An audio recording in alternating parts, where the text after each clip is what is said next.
గతంలో వర్ధన్నపేట సెగ్మెంట్లో సంగ్యం, పర్వతగిరి, రాయపర్తి, వర్ధన్నపేట మండలాలుండేవి. పునర్విభజనలో రాయపర్తి పాలకుర్తి సెగ్మెంట్లోకి వెళ్లగా సంగ్యం మండలం పరకాల సెగ్మెంట్లోకి వెళ్ళింది. పర్వతగిరి, వర్ధన్నపేటతో పాటు హసన్పర్తి, హనుమకొండ మండలాలు కలిపి వర్ధన్నపేటగా ఏర్పడ్డాయి.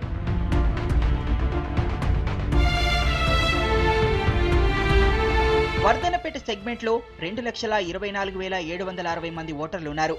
వారిలో పురుష ఓటర్లు 1,12,910 మంది, మహిళా ఓటర్లు 1,11,850 మంది. వారిలో ఎక్కువగా బీసీ, ఎస్సీ, ఎస్టీ వర్గాల ఓటర్లే అయినా దశాబ్దాలుగా వెలమ వర్గానిది ఆధిపత్యం.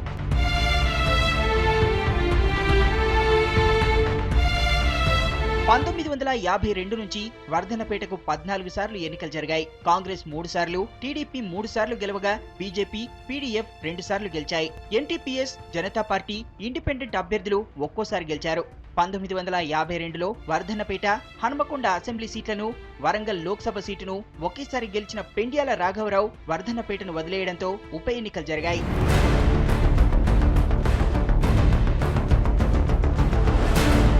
1952 ఉప ఎన్నికల్లో పీడీఎఫ్ నుంచి ఏఎల్ఎన్ రెడ్డి, 1957లో కాంగ్రెస్ నుంచి ఈవి రామనరసయ్య గెలుపొందారు. 1962, 67, 72 ఎన్నికల్లో స్వతంత్ర అభ్యర్థులకు పట్టం కట్టారు ఓటర్లు. స్వతంత్ర అభ్యర్థిగా 2 సార్లు గెలిచిన టి పురుషోత్తంరావు కాంగ్రెస్ లో చేరాక 78, 83 ఎన్నికల్లో 2 సార్లు ఓడిపోవడం విశేషం.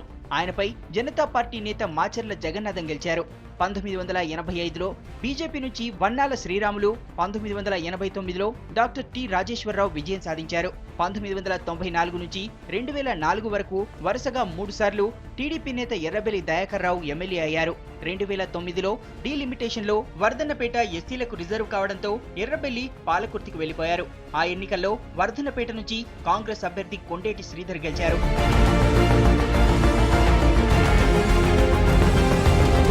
వర్ధన్నపేట నుంచి గెలిచిన పురుషోత్తంరావు కోట్ల కేబినెట్ లో మంత్రిగా కీలకంగా ఉన్నారు. టీఆర్ఎస్ ఎంపీ వినోద్ కుమార్, మాజీ మంత్రి కడియం శ్రీహరి, టీడీపీ సీనియర్ నేత ఎర్రబెల్లి ఈ సెగ్మెంట్ కు చెందినవారే.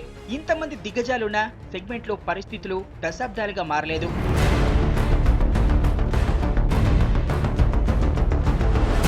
విద్య, వైద్య రంగాల్లో సెగ్మెంట్ పూర్తిగా వెనుకబడిపోయింది. స్థానికంగా ప్రభుత్వ స్కూల్, జూనియర్ కాలేజీలున్నా కనీస వసతులు లేవు. డిగ్రీ కాలేజ్ డిమాండ్ ఉన్నా సాకారం కాలేదు. 30 పడకల ప్రభుత్వ ఆసుపత్రి ఉన్నా సరిపడా వైద్యులు లేరు. ఉపాధి అవకాశాలు లేక నిరుద్యోగ యువత ముంబై, సూరత్, హైదరాబాద్లకు వలస వెళ్తున్నారు. గతేడాది కాజీపేట వ్యాగన్ ఫ్యాక్టరీకి కేంద్రం గ్రీన్ సిగ్నల్ ఇచ్చినా స్థలం కేటాయించలేదని వెనక్కిపోయింది. ఫ్యాక్టరీ వచ్చుంటే కొంతమందికైనా ఉపాధి దక్కేది.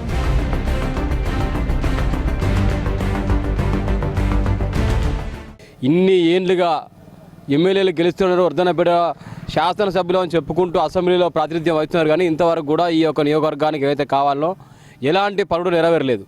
కనీసం రిజిస్ట్రేషన్ ఆఫీస్కి కూడా సొంత స్థలం లేదు. వాళ్ళ వల్ల ఈ యొక్క నియోజకవర్గం అభివృద్ధి మొత్తం కూడా కుంటుపడిపోయింది.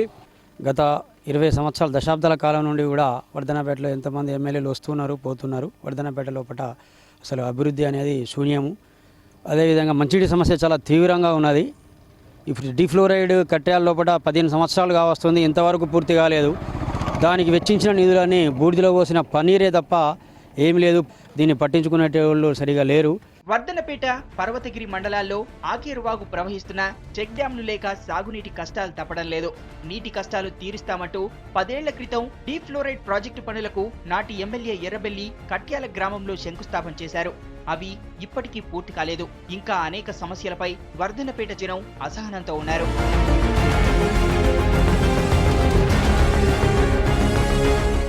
ప్రస్తుతం ఉన్నటువంటి మాజీ ఎమ్మెల్యే గారు కొండేటి శ్రీధర్ గారు ఈ యొక్క పర్వతగిరి మండలాన్ని కొన్ని సంక్షేమ పథకాలతో అభివృద్ధి చేయడం జరిగింది.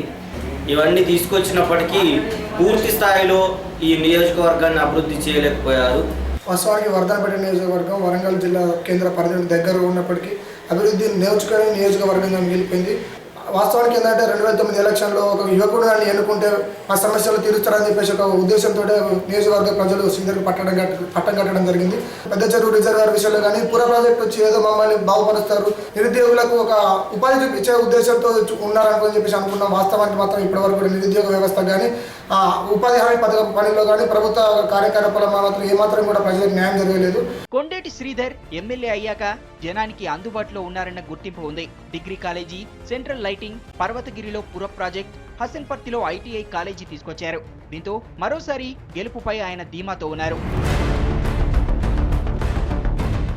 గతంలో 25-30 ఏళ్ల నుండి ఈ వర్ధన్నపేట నియోజకవర్గంలో కొంత అభివృద్ధి శూన్యంగా ఉండే గత ప్రభుత్వాలు చేయలేదు. దాంతో నన్ను వెన్నుకున్న తర్వాత ఈ వర్ధన్నపేట నియోజకవర్గానికి మొట్టమొదటిసారిగా నా లక్ష్యము, నా ఆశయము వర్ధన్నపేట హెడ్ క్వార్టర్లో 3 ఆశయాలు పెట్టుకున్నా. 3 ఒకటి సెంట్రల్ లైటింగు, ఒకటి డిగ్రీ కాలేజీ, ఒకటి రోడ్ వెడల్పు.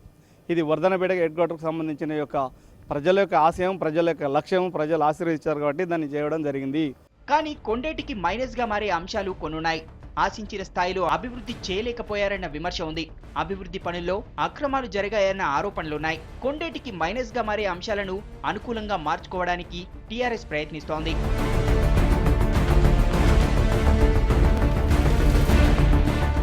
డిలిమిటేషన్ అయిన తర్వాత వర్ధన్నపేట నియోజకవర్గంగా ఏర్పడి ఎస్సీ రిజర్వేషన్ కావడం జరిగింది.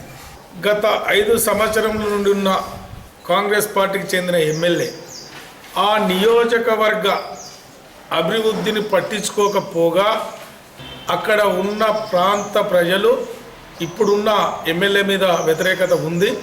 ఈసారి వర్ధన్నపేట బరిలో చాలా మందే సిద్ధమవుతున్నారు. కాంగ్రెస్ నుంచి సిట్టింగ్ కొండేటితో పాటు ఎంపీ సిరిసిల్ల రాజయ్య ప్రయత్నిస్తున్నట్టు తెలుస్తోంది. టీడీపీ, బీజేపీలకు ఇంకా అభ్యర్థులే లేరు.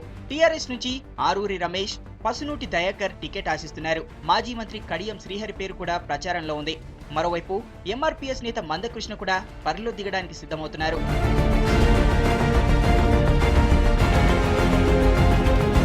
వర్ధన్నపేట బరిలో అన్ని పార్టీలు ఎత్తులు పై ఎత్తులతో ముందుకు సాగుతున్నాయి. సిట్టింగ్ ఎమ్మెల్యే శ్రీధర్ మినహా దాదాపు అందరూ స్థానికేతరులే.